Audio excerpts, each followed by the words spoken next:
Na semana passada, nós trouxemos aqui e até comemoramos a aprovação na Câmara Municipal de Uberlândia do projeto de lei de autoria do vereador Cristiano Caporeso, do Patriota, em conjunto com o vereador Valquírio Amaral, do Solidariedade, que proíbe a exigência do passaporte vacinal e a vacinação compulsória contra a Covid-19 no município de Uberlândia.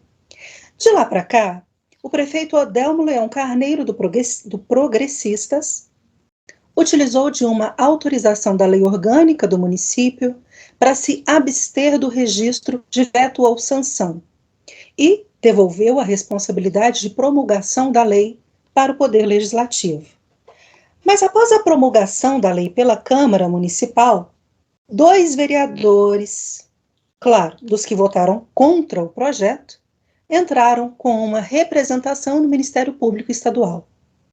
Os parlamentares Amanda Gondim, do PDT, e Murilo Ferreira, da Rede, questionam a constitucionalidade da lei, alegando que o projeto descumpriu artigos do regimento interno da Câmara Municipal. Na representação foi apontado ainda que em setembro do ano passado a proposta teve parecer contrário da Comissão de Legislação, Justiça e Redação da Câmara, que entendeu que a criação desse tipo de projeto de lei não é competência do Legislativo. No entanto, esse parecer foi derrubado pelo plenário da Câmara e, por isso, seguiu para votação e aprovação em 2 turnos. Vanderlei, parece que a moda de Brasília está pegando aí e se espalhando pelo Brasil. Quem perde democraticamente, quem defende a democracia e perde no voto os projetos de lei nas câmaras e assembleias, aí por todos os estados e municípios, judicializam a questão. É igualzinho menino emburrado que pega a bola e vai embora para casa porque está perdendo o jogo. É mais ou menos isso aí. Agora, o incrível são esses 2 personagens aí, 2 vereadores, né, que entraram com isso. Um é do PDT, que é essa vereadora Amanda Gondim, e o outro é o Murilo. Bom, a Amanda Gondim, quando ela fala na Câmara Municipal, que ela expõe, ela é um protótipo, é um robozinho paulo freireano. Se você vê a forma como ela coloca as situações, é uma ecochata lá dentro da Câmara Municipal, e todos os jargões utilizados pela pessoal lá da Universidade Federal de Uberlândia, os professores, sabe? Então, quando você... aqueles clichês, frases clichês, sustentabilidade, e, sabe? A questão do meio ambiente é uma pauta importante para ela, mas ideologia de gênero também, uma salada de fruta, tudo pautado aí pela Agenda 1 2030, que ela nem sabe que está sendo manipulada aí, de certa forma, inconscientemente ou conscientemente, para fazer esses pronunciamentos que ela faz na Câmara. Deixando de lado essa questão incompetente, tem também, vamos lá para o lado do Murilo Ferreira. Quem é o Murilo Ferreira? Murilo Ferreira é o vereador HC, né, habeas corpus, porque ele só está como vereador hoje graças à impetração de um habeas corpus, por conta que ele estava envolvido também naquela operação que chegou a prender mais de 20 vereadores aqui em Uberlândia, a Operação Má Impressão. Ele ocupou a suplência de um outro vereador, se não estou enganado, por 2 meses, mas deu tempo, 2 meses, dele fazer o esquema lá que está sendo investigado, o suposto esquema lá de contratação indevida das gráficas, né? Ou seja, contratando, não comprando nada, na realidade não recebendo nada, mas para uma determinada negociação, que eu imagino que deve ter sido feita, e é isso que o Ministério Público na época investigou e chegou a aprovar, né, que contratava-se material de gráficos, mas nada era produzido, nada era feito, e isso causou a prisão. E no caso ele, foram 2 meses, né, o volume era em torno de R$6.500 cada mês que eles utilizavam, né, então em torno aí de R$13 mil. Esses são os que entraram com a ação. Por quê? Perderam feio. Eles perderam feio na sessão, né? A sessão não descumpriu nada do regimento interno, foi feita como tantas outras, né? Mas, assim, existe o holofote da mídia, né? Quando não se consegue, através de um trabalho sério, se apresentar à sociedade, você usa desses recursos, né? Pelo menos eles utilizam. Agora, é vergonhoso para um parlamentar estar recorrendo, como eles fazem, principalmente esse Rede e o PDT, praticamente diariamente estão entrando com alguma ação contra o governo federal, governos estaduais, então, qualquer um que pense diferente deles, eles estão entrando no STF. Isso que enfraquece o poder legislativo.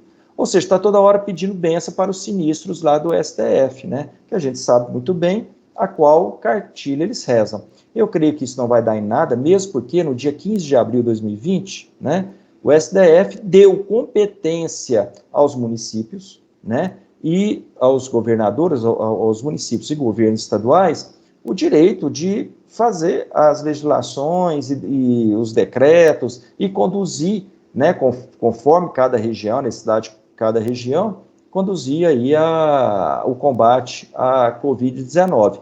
E de lá, então, cada município, né, fez ali o que achava necessário. Os municípios que não tinham nada, né, a propor, tiveram que obedecer ao do Estado, no caso, o Estado de Minas Gerais, né, que Uberlândia não. Montou-se o Comitê do Desemprego, né, do enfrentamento ao Covid-19, que eu entendo mais de combate, não foi combate ao enfrentamento, né, mas foi acovardamento à Covid-19, né, foi um desastre a gestão desse comitê, mas enfim, o STF já tinha falado lá atrás, né, em 15 de abril decidiu, de 2020, que a competência é do município. Sendo do município, não há que se questionar, a questão não é do prefeito, o município é composto do governo executivo, né, o poder executivo e o poder legislativo, e foi aprovado. O poder executivo não quis, achou melhor se abster, e aí o poder legislativo aí, e o presidente aí, Sérgio do Bom Preço, fez muito bem, assinou e livrou Uberlândia. Uberlândia é uma cidade livre. Ellen, como é que você avalia essa ação desses dois vereadores lá em Uberlândia?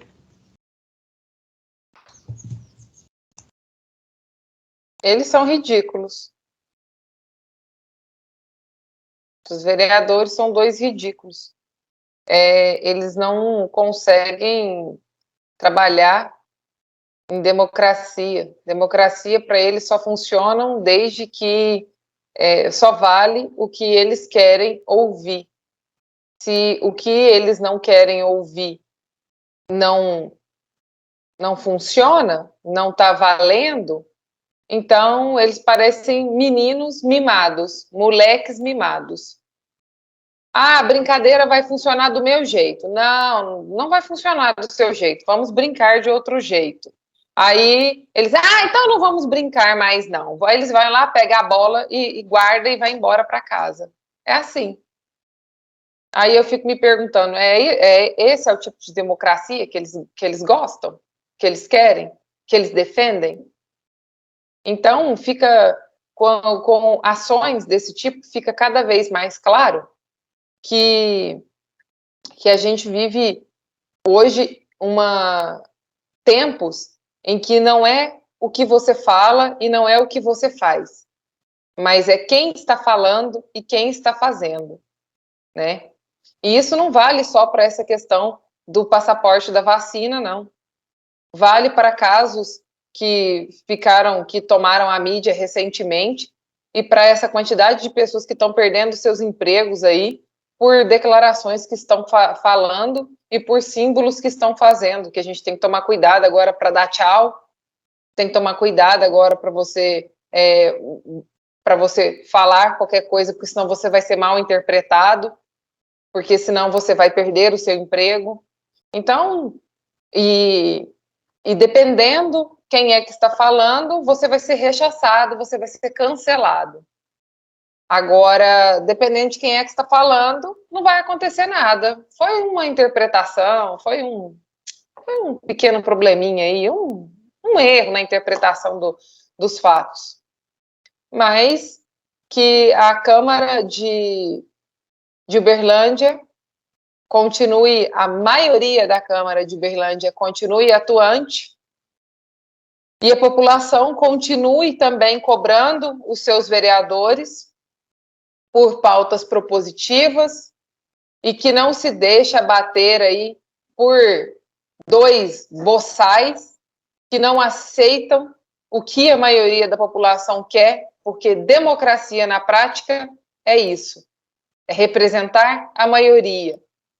E a minoria que perdeu, senta ali e aguarde a próxima vez, tá?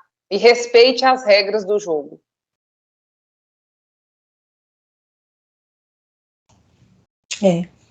Perfeito. Omara, e na sua avaliação? Mas a gente percebe como que essa gente quer tudo na base da força. Obrigar alguém a vacinar, gente, é abuso de poder. Exigir o passaporte sanitário é abuso de poder que afronta, nosso direito de ir e vir. É uma violência, na minha opinião, contra todos os cidadãos. Assim, eu quero deixar claro aqui, para quem está ouvindo a gente em casa, que a gente aqui não é contra vacinas. A gente é contra a obrigatoriedade delas. É isso. Essa pandemia aí serviu, para muitas máscaras caírem, pessoal?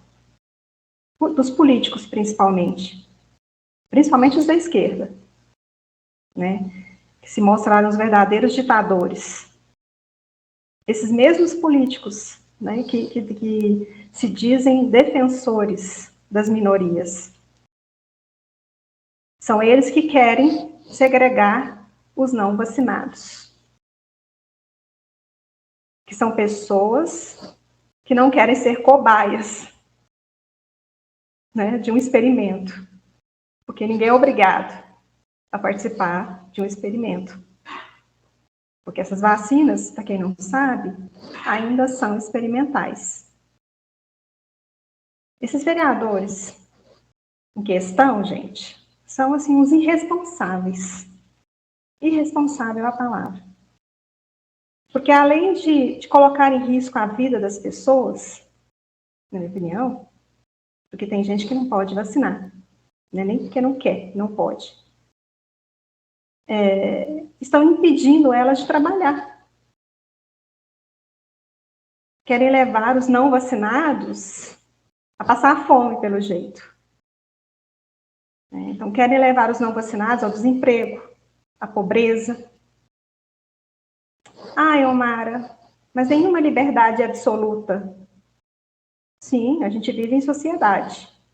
Realmente, a gente precisa seguir regras, para a gente conviver bem, viver bem em sociedade, concordo. Mas colocar a vida das pessoas em risco, ferir o direito de escolha, de cada um, a dignidade das pessoas.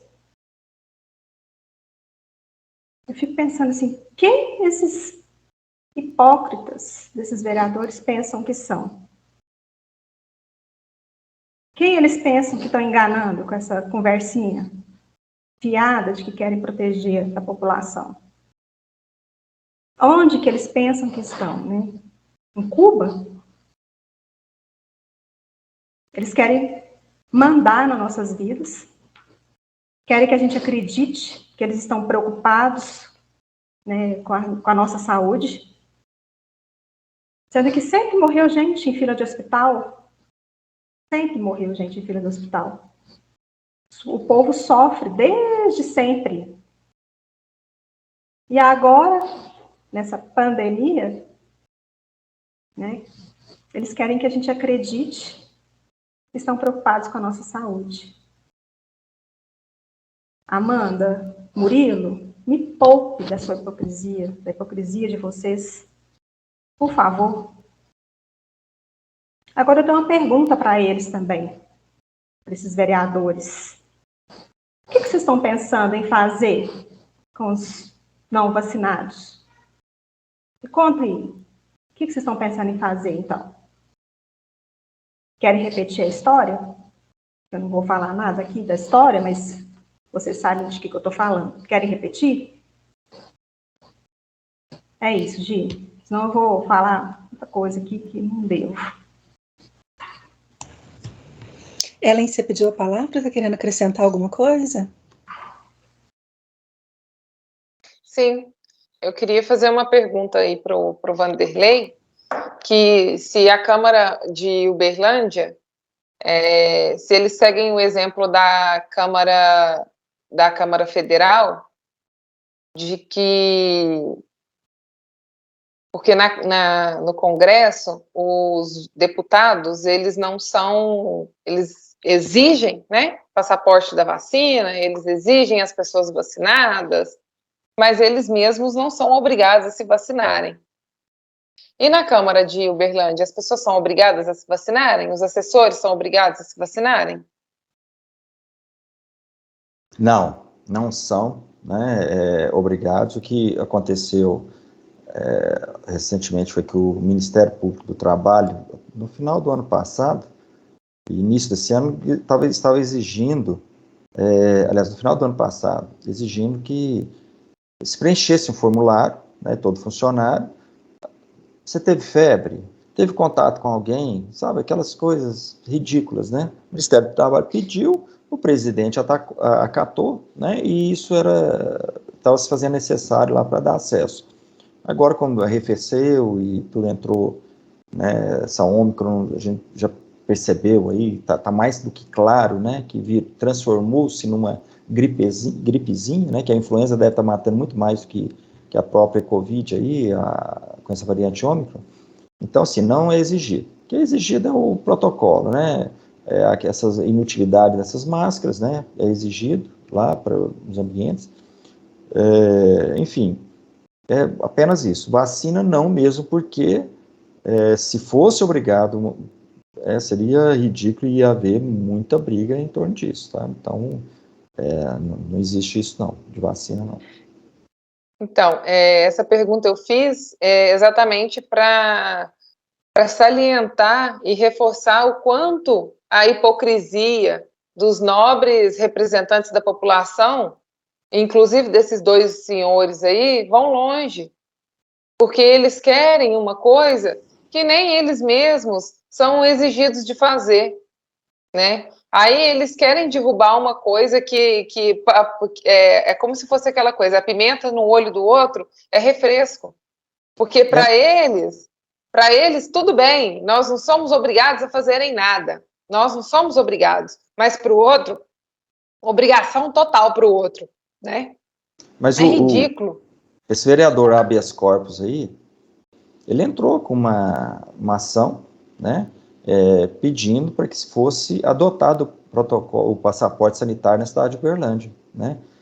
Mas, assim, eu acho que não vai funcionar muito, porque o Ministério Público Federal, né, já inclusive está numa ação civil pública contra as farmacêuticas, a Anvisa, a União. E... Não avança não, Vanderlei, que a gente já vai tratar desse assunto. Sim. E a outra foi a aprovação dessa lei, né, do passaporte sanitário. Então não vai prosperar, não. Eu acho assim, desculpa interromper aí o raciocínio de vocês dois, mas eu fiquei pensando assim, que é importante, muito importante a gente ressaltar nessa situação para a população, para quem está nos assistindo, a questão da gente saber votar, conhecer os antecedentes daqueles candidatos que estão se colocando ali, perceber as incoerências das propostas que eles mesmos apresentam, incoerência de vida que eles mesmos vivem e que querem ali se dispor a servir a população naqueles cargos. Eu acho que a gente precisa muito tirar dessa aprendizado desses 2 anos de pandemia, da gente amadurecer na hora da gente escolher em quem que a gente vai colocar o nosso voto, em quem que a gente vai depositar o nosso voto. É muito importante isso. Caiu máscaras de muita gente e a gente precisa estar muito atento a isso. Você quer acrescentar alguma coisa, Ellen? Não, é só reforçar isso mesmo, que a gente precisa furar essa bolha que realmente nós estamos, e que a gente precisa cada vez mais lutar pela nossa liberdade. E bem como a Almara reforçou, nós não somos contra a vacinação, nós somos contra você ser obrigado a fazer uma coisa que você não se sente confortável para tal. Então, você tem o direito e a liberdade de você fazer o que você se sente bem para fazer o que você quer. Me perdoa, mas assim, eu acho que não é nem isso, Ellen. Eu acho que até para a pessoa que se sente à vontade e se sente seguro com esta injeção que está sendo apresentada, ela não tem que ser obrigada a apresentar nada. Sim. Os dados médicos da gente, a gente tem que ter privacidade disso. Por que que esses mesmos vereadores aí, como os do partido deles lá na Câmara e lá no Senado, eles defendem que quem tem tuberculose, quem tem hepatite, quem tem AIDS, tem direito ao sigilo médico para não ser constrangido na hora de participar de nada. Eles defendem o sigilo médico. Gente, qual que é a diferença com a Covid? Qual é a diferença com a Covid, pelo amor de Deus? Quem compreende isso, essa incoerência, precisa estar muito atento a isso. O passaporte vacinal, ele não te protege, ele não protege absolutamente nada. Ele não evita você de contrair o vírus. Ele faz única e exclusivamente você ser controlado. Isso não é sobre o vírus, isso é sobre controle. E é isso que tem que ficar cada vez mais claro. E a gente vai continuar repetindo isso como se fosse um mantra. Isso não é sobre saúde, isso é sobre controle. Isso não é sobre saúde, isso é sobre controle. Então, é isso mesmo, Gi. Muito obrigada. Omara, o que você quer pontuar aí para a gente avançar para a próxima pauta? Bom, só complementando a sua fala com relação ao voto, Gi, queria dizer para as pessoas que a gente não basta só a gente aprender a votar. A gente não pode vender o nosso voto. Entendeu? A gente não pode vender a troco de um emprego, a troco de uma cesta básica, a troco de nada a gente pode trocar o voto. Então, assim, o candidato que propõe comprar o seu voto a troco de qualquer coisa não é um candidato de confiança. Não é um candidato de confiança. Se ele te pagar o seu voto em dinheiro, então, aí ficou muito pior. Porque ele vai querer recuperar esse dinheiro de alguma forma. Ou você acha que ele é bonzinho, assim, dessa forma, para te dar dinheiro. Para dar dinheiro para a população. Para comprar aí, sei lá, quantos mil votos. É lógico que ele vai querer recuperar esse dinheiro de alguma forma. E ele vai roubar. Ele vai roubar. Então, assim, não confie em candidatos que queiram comprar votos. Entendeu, pessoal? Não venda seu voto por nada. Seu voto é a única arma que você tem. Entendeu? A única arma que você tem para escolher um país melhor para você, para os seus filhos, para os seus netos, para a sua família. Então, não faça isso, não. E denuncia candidato que te ofereceu alguma coisa. Te oferecer para comprar seu voto por qualquer coisa que seja, nem que seja por um grão de feijão. Denuncia esse candidato, porque ele não é de confiança. Ele é corrupto. Tá? Só isso que eu queria acrescentar.